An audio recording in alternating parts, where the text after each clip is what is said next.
কাইলৈ ৰাস পূৰ্ণিমা দ্বিতীয় বৃন্দাবনলৈ পৰিণত হ'ব ৰাজ্য।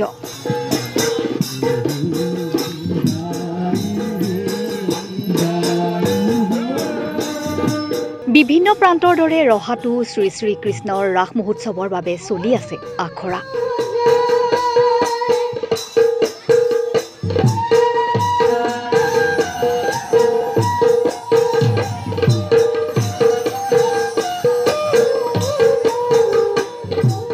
ৰহাৰ বহু প্ৰান্তৰ লগতে ৰজা গাঁৱতো চলিছে ৰাসৰ আখৰা তথা প্ৰস্তুতি।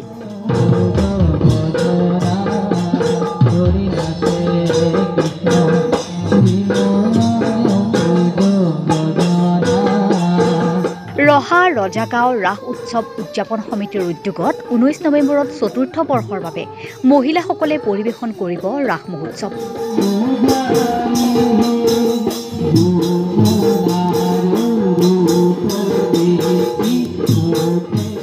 খোল তালৰ মাতেৰে মুখৰিত হৈ পৰা ৰজাগাঁৱৰ জীয়াৰী বোৱাৰী সকলো ব্যস্ত হৈ পৰিছে ৰাসৰ আখৰাত।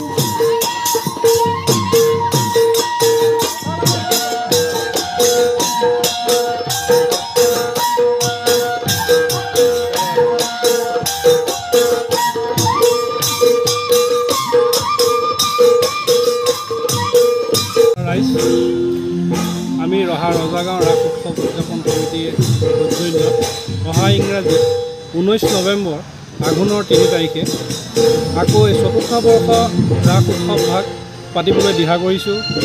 তাৰ বাবে সকলো ৰাইজৰ আমাৰ প্ৰস্তুতি চলি আছে। বৰ্তমান আমাৰ আজি মিউজিক ৰিহাৰ্চল আৰম্ভ হৈ আছে।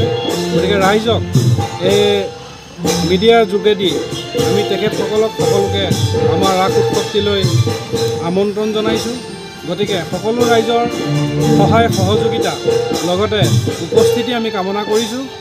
আৰু এইটো কথাও আমি কৈ থওঁ যে বহু দুখ কষ্টৰ মাজেৰে আমি আজি এই ৰাসখন মঞ্চস্থ কৰিবলৈ ওলাইছোঁ।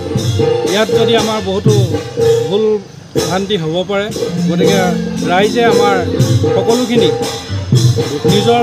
নিজৰ বুলি ভাবি যেন ৰাসখনত উপস্থিত থাকি আমাক নথৈ আনন্দিত কৰে তাৰেই কামনা কৰিলোঁ। ধন্যবাদ। লগতে